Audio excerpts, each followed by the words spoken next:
మళ్ళీ మలుస్తున్న కాంగ్రెస్ కంచెలు, సీఎం కొత్త క్యాంప్ ఆఫీస్ కు 9 కోట్లతో కోటగూడలు. ఏమైనా చెప్తిరు కదా, ఇనుప కంచెలను బద్దలు కొట్టినం, దొర గడీలను బద్దలు కొట్టినం, పేదలంతా రావచ్చు, ఇక పొద్దున్న దాకా ఈయననే ఉండొచ్చు, కావాలంటే ఇంత అన్నం కూర వండుకొని తిని పండొచ్చు.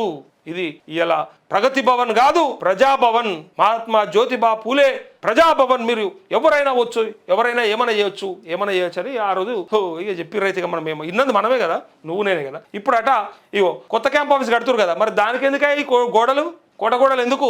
నాడు ప్రగతి భవన్ పై కూతలు, నేడు శత్రు దుర్భేద్యమైన కోటలు. ఎంసీహెచ్ఆర్డి గెస్ట్ హౌస్ ను సీఎం క్యాంప్ ఆఫీస్ గా మార్చే యోచన, దాని చుట్టూ ప్రహారీ, ఐరన్ గ్రిల్స్, వాచ్ టవర్స్ నిర్మాణ పనులు.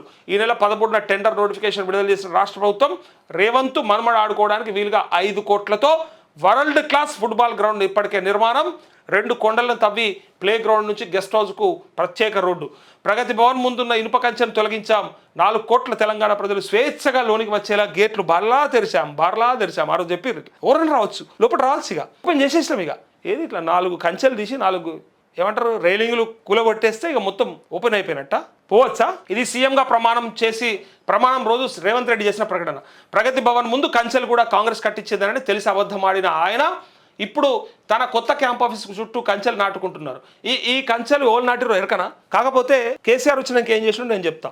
యాక్చువల్గా అది రాజశేఖర రెడ్డి ఉన్నప్పుడే వచ్చినాయి. ఆ వలయము, ఆ ఇనుప కంచెలు ఏవైతే ఆ రైలింగ్ లాంటివి ఏవైతే ఉన్నాయో ఇనుప చువ్వలతో చేసింది, అదంతా రాజశేఖర రెడ్డి హయాం నాడే. నేను అక్కడికించే ఆఫీస్కి వెళ్ళేటోని జాబ్ చేసేటప్పుడు బండి మీద వెళ్తుంటే నాకు రాంగపొంగ కనిపిస్తుండే. రాజశేఖర రెడ్డి ఉన్నప్పుడే ఆ వలయం ఉంటుండే, అందులోకొంచి ఇట్లా అటు వెళ్ళేటట్టుగా ఉంటుండే. తర్వాత వాటిని పట్టుకొని కూడా కొంతమంది పైకి ఎక్కుతున్నారు. పైగా నిరసన తెలుపుకోవడానికి, నిరసన చెప్పడానికి చలో అసెంబ్లీ, అట్లే చలో సీఎం క్యాంప్ ఆఫీస్ అని చెప్పి పేరు పిలిపిస్తుంటే వస్తుంటే వాళ్ళు అది ఎక్కి కూడా అవతల దుంకే ప్రయత్నం చేస్తున్నారు. ఏదైనా ఇబ్బంది అవుతుందనో, లేకపోతే ఎక్కద్దనో, లేకపోతే సెక్యూరిటీ బలంగా ఉండాలనో దానికి ఇంకొక ముళ్ళ కంచె చుట్టిరు. అది కూడా ఈ జేవారితో అల్లేది ఉంటుందా, మనం బాయిల కాడ మనం రౌతు కన్నీళ్ళు పెట్టుకొని ఆ రాళ్ళ కన్నీళ్ళ కాడ కడతాం చూడు, ఆ టైపు వైర్ అది. దాన్ని అక్కడ ఎక్స్టెండ్ చేసిరు. అది మనం చూసినాం, నేనే చూసిన. ఆ పాతింది ఎవరు, మరి ఆ కాలంలో అది తయారు చేసింది ఎవరు అనేది మర్చిపోయిండు రేవంత్ రెడ్డి. ఏమన్నాడు చూసారు కదా అప్పుడు. నిజంగా ఎట్లా అంటే ఎంత స్వేచ్ఛ వచ్చిందో, 4 కోట్ల ప్రజానికానికి స్వేచ్ఛ ఇచ్చిండు రేవంత్ రెడ్డి అనుకున్నాం. ఎందుకంటే ఆ బంధనం నుంచి విముక్తి చేసిండు.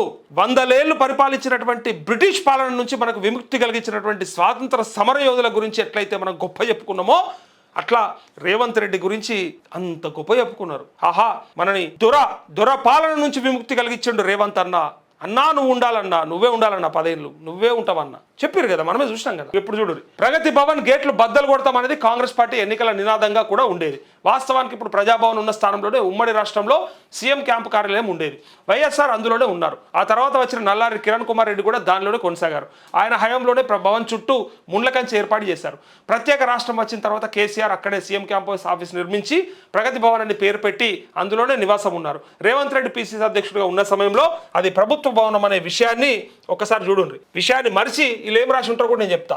బద్దలు కొడదామన్నాడు, బాంబులు పెట్టి పేల్చేయాలని చెప్పిండు. అది ప్రభుత్వ భవనం, అది కేసీఆర్ ఇల్లా, కేసీఆర్ దొర గడి అదేమన్నా కాదు కదా. కూడా ప్రజలు మర్చిపోయే స్థాయిలో ప్రగతి భవన్ ను గడిగా వర్ణించి దుష్ప్రచారం చేశారు. అది దొర గడి లెక్క చేసారు. అప్పుడు 2023 డిసెంబర్ 7న సీఎంగా ప్రమాణ స్వీకారం చేసిన తర్వాత ప్రగతి భవన్ ముందున్న కంచె తొలగించారు, ప్రజాభవన్ గా పేరు మార్చారు. అయితే కంచె భద్రత లేని నివాసం తనకు ఎందుకని అనుకున్నాడేమో. సీఎంగా ఆ ప్రజాభవన్ లో ఆయన ఒక్క పూట కూడా నివాసం ఉండలేదు. కనీసం తన అధికారిక క్యాంప్ కార్యాలయంగా కూడా పెట్టుకోలేదు. జూబ్లీహిల్స్ రోడ్ నెంబర్ 25లోని పెద్దమ్మగుడి సమీపంలో ఉన్న తన ప్యాలెస్ గా పటిష్టమైన బందోబస్తు ఏర్పాటు చేసుకున్నారు. 3 అంచెల పోలీసు వ్యవస్థ ఏర్పాటు చేసుకున్నారు. సాధారణ ప్రజలు కాదు కదా, కనీసం ఇల్లందు మాజీ ఎమ్మెల్యే గుమ్మడి నరసయ్య లాంటి వారికి కూడా ప్రవేశం లేనంత కట్టుదిట్టం చేశారు. మీకు ఒకటి ఎరకనా, ఆ ఏరియాకు పోతే జూబ్లీహిల్స్ పెద్దమ్మ టెంపుల్ బ్యాక్ సైడ్ ఉంటుంది. కనీసం ఆయన గల్లీ కూడా ఫస్ట్ రీచ్ కాలేం మనం. ఎవరన్నా పిలిపించారనుకో, చలో సీఎం ఇల్లు ముట్టడి అని సంథింగ్ ఏదైనా చెప్పారనుకో, ఇక ఆ రోజైతే ఆ గల్లీ కూడా పోలేవు, కనీసం అటు చూడలేవు. బట్టప్పుడు కూడా ఆయన సందు ఎక్కడ వరకు ఉంటుందో అక్కడ వరకు విపరీతంగా పోలీసు బందోబస్తు. ఒక ఇనుప కంచెలు లేవు, గంతే బారికేడ్లు ఉన్నాయి, పోలీసు వాళ్ళు ఉంటారు అడ్డం. ఇంకేముంటుంది ఇంకా? ఇక్కడికంటే ఎక్కువ బందోబస్తు అక్కడ ఉన్నది. ఇప్పుడు 100,000 మంది పోలీసులతో బందోబస్తు పెట్టుకున్నారు. ఇంకా చూడండి, కానీ అదే చెప్తారు కదా, గుమ్మడి నరసయ్యకే లేదు, 5 సార్లు ఎమ్మెల్యే గెలిచాడు, ఆయన్నే బయటలో పడ్డాడు. క్యాంప్ ఆఫీస్గా దాన్ని ఎవడు మాట్లాడు. గద్దర్ను ఎండలు పెట్టిండు కేసీఆర్, గద్దర్ని ఎండలు నిలబెట్టిండు కేసీఆర్ అని మాట్లాడిన మేధావులు ఇలా ఇది మాట్లాడరు. మరి గుమ్మడి నరసింహన్ కూడా రేవంత్ రెడ్డి ఎండలు నిలబెట్టిండు, మరి బయట నిలబడ్డాడు పాపం, ఎవరినంటే వాళ్ళని కలుస్తా అని చెప్పి నీతులు మాట్లాడినాడు, మరి ఇలా ఏంది ఇట్లా చేసిండారు అనలేదు, అనరు కూడా. ఎందుకంటారా, ఎవరికేం నొప్పి. క్యాంప్ ఆఫీస్గా MCR HRD guest house, Revanth Reddy ఆయన ముఖ్యమంత్రి అయిన తర్వాత ఈ ఎంసీఆర్ హెచ్ఆర్డి ఇది ఉంది కదా, దానిపైన కన్నేసిండ్రు. మర్రిచెన్నారెడ్డి ఇన్స్టిట్యూట్, అది మర్రిచెన్నారెడ్డికి సంబంధించిన హ్యూమన్ రిసోర్స్ డెవలప్మెంట్ ఇన్స్టిట్యూట్ అది.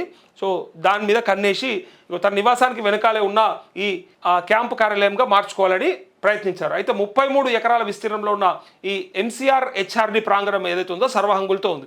ఒకేసారి దాదాపు 150 మంది చొప్పున కూర్చునేందుకు వీలుగా 4 కాన్ఫరెన్స్ హాల్లు, బోర్డు రూము, 250 మంది కూర్చునేందుకు ఆడిటోరియం, అతిథులకు ఆశ్రయం ఇవ్వడానికి మంజీరా, కృష్ణా, గోదావరి, తుంగభద్ర పేర్లతో విడివిడిగా బ్లాక్లు ఉన్నాయి.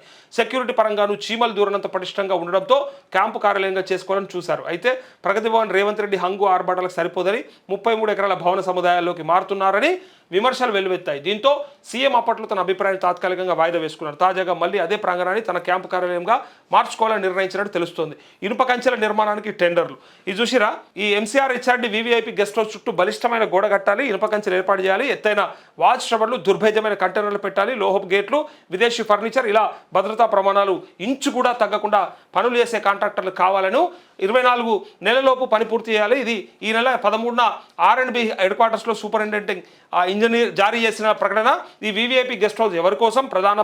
ప్రధానమంత్రులు రాష్ట్రపతితో విడిదికి వస్తున్నారా అనుకుంటే పొరపాటే. ఈ గెస్ట్ హౌస్ను ముఖ్యమంత్రి రేవంత్ రెడ్డి తన క్యాంప్ ఆఫీస్గా మార్చుతున్నారని సచివాలయంలో చర్చ జరుగుతుంది.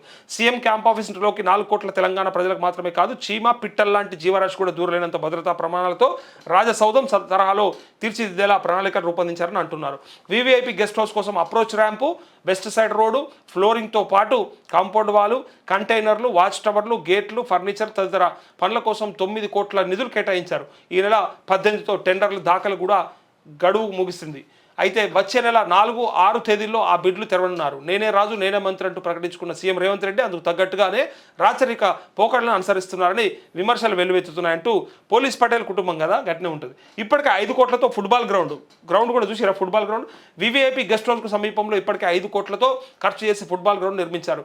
ఇందులో సీఎం రేవంత్ రెడ్డి ఆయన మనమడు మాత్రమే ఆడుకుంటారని, ఇందులోకి ఆయన అతి సమీప బంధువులకు మినహా ఇతరులకు ప్రవేశం లేదన్న విమర్శలు ఉన్నాయి. గెస్ట్ హౌస్ నుంచి ఫుట్బాల్ గ్రౌండ్కు, అట్లే ప్లే గ్రౌండ్ నుంచి సులువుగా బయటకు వెళ్ళడానికి వీలుగా విశాలమైన రోడ్లు ఉన్నాయి. ఎంసీఆర్ హెచ్ఆర్డి అంటేనే శత్రు దుర్భేదమైన ప్రాంగణం. రాష్ట్రపతులు, ప్రధానమంత్రులు, కేంద్ర హోంశాఖ కార్యదర్శుల స్థాయి వారు ఇందులో బస్ చేశారు. అయినా ఈ రోడ్లు కాదని ఇటీవల 2 కొండలను తవ్వించి ప్రత్యేక రోడ్డు వేస్తున్నారు. దీనికోసం ఎంత ఖర్చు చేస్తున్నారో వివరాలు వెల్లడించడం లేదు. ఈ రోడ్డు ద్వారా కేవలం సీఎం రాకపోకలను మాత్రమే అనుమతిస్తున్నారని చెప్తున్నారు అంటూ సుశీరా బ్రహ్మాండమైనటువంటి గొప్ప నిర్మాణాలు చేపట్టి ఇక మంచి పరిపాలన అందిస్తా అని డిసైడ్ అయిపోయింది రేవంత్ రెడ్డి. ఎందుకంటే కేసీఆర్ అంటే ప్రగతి భవన్లో ఉన్నాడు, అది తప్పు అంటవి, ఆయన దొర గడి అంటవి, దొర కోట అంటవి, దాన్ని బద్దలు కొట్టి మనం ఏం చేసినామా అంటే ఇట్లా 1 ఎకరం 2 ఎకరాలు సరిపోదు, మనకి 4-5 ఎకరాలు సరిపోదు, 33 ఎకరాలు అది. 33 ఎకరాలలో ఇలా తన ప్రయత్నం బ్రహ్మాండంగా కొనసాగుతుంది. చూసిరు కదా.